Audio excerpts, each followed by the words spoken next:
fear of abandonment, fear of being depended on, fear of losing autonomy. So the closer the connection gets, the louder the internal alarm becomes. So instead of recognizing that fear, that mind creates a narrative. Something feels off.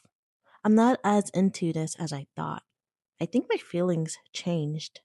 What actually changed wasn't love, it was tolerance of emotional closeness. The slow drift versus the sudden break.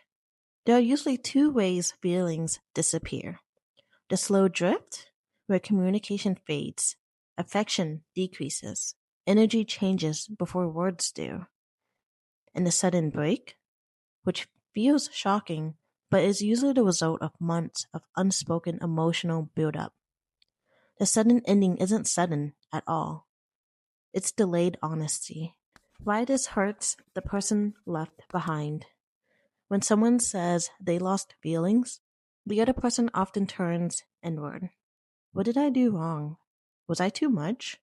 Why wasn't I enough to stay? But here's the truth: you didn't fail to keep their feelings alive. They didn't know how to stay emotionally present once the relationship required depth. And that distinction matters because one is about worth, the other is about emotional capacity. When losing feelings is actually avoidance. Not everyone who loses feelings is avoidant, but avoidance is one of the most common reasons feelings appear to vanish. Avoidance doesn't look like coldness at first. It looks like charm, like intensity, like connection without consistency, until the relationship asks for accountability, emotional attunement, long term vulnerability. That's when the feelings don't disappear, they retreat. What real emotional loss actually looks like. Real loss of feelings is quiet, mutual, and honest.